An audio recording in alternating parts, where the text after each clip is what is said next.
So Memorial Day weekend is here, and for many families, it marks the start of summer travel. But this year's holiday comes amid all-time high gas prices and extremely expensive flights. But there's still some ways to catch some major deals. CBS News senior travel advisor Peter Greenberg is tracking all the latest developments, and he's joining me now from Ireland, one of my favorite places, Peter. Really good to see you. So listen, I got caught up in this over the spring break because we were planning a trip. We got sticker shock when we heard the price of the tickets. We mulled it over for a day, and then we wound up paying like several $100s more because we waited just 24 hours. So what is causing the rise in travel prices?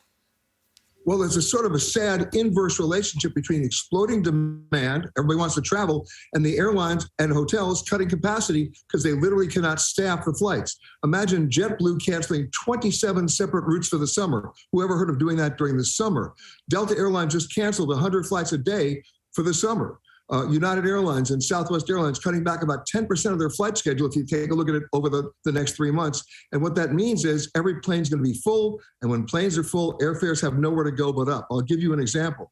6 weeks ago, my airfare round trip from Los Angeles to San Francisco was $93 for a flight that lasts about 38 minutes. Today, it's $350. Wow. For a family of four, that's a $1,400 ticket. They're not going to spend that money. They're going to drive. That's why so many of the people who are traveling this weekend are going by car. All right. So speaking of driving, it's going to cost you a whole lot more to fill up that gas tank now for those road trips. Any tips for avoiding high gas prices on your road trip? Well, it really gets down to where you're driving. Gas prices in Santa Barbara, California are over $6 a gallon. In Tuscaloosa, Alabama, they're about $4 a gallon. So you can't really avoid the high prices. What people are doing, they're cramming everybody in the car. That family of four is going to be driving. So even if gas goes up to about $12 a gallon, which it won't, you're still dealing with an acceptable level based on what it would cost you to travel by flight. Right. So I was going to ask you what's the most affordable mode of travel right now for individuals versus families, but I think you kind of almost half answered that. Well, yes, but let's not forget the trains. Amtrak has got great deals. They're going to everywhere you can imagine. Their numbers are way up. But they have all sorts of deals where you can get a 15-day pass or a 30-day pass. And if you figure that out, that really amortizes very well. How can people save money now if they're looking to book for the summer? Well, look where I am right now. You mentioned I'm in Ireland.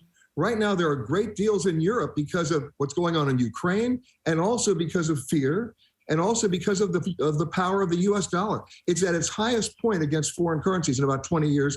The euro got down to about $1.02 last week. It's down about $1.06.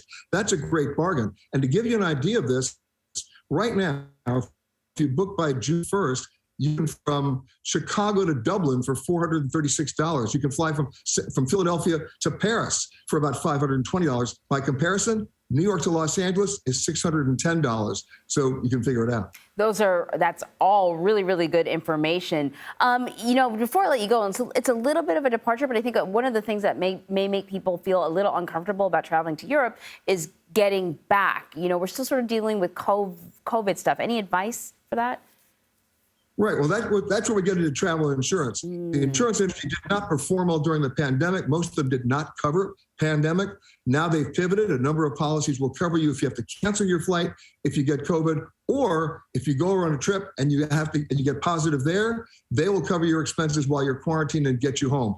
Again, don't buy it online. Talk to a travel advisor or a travel agent so they can walk you through the hieroglyphics of that policy language so you know what you're covered for as well as what you're not covered for. Such a good point. All that legalese. Peter, thank you very much. You got it, Emery.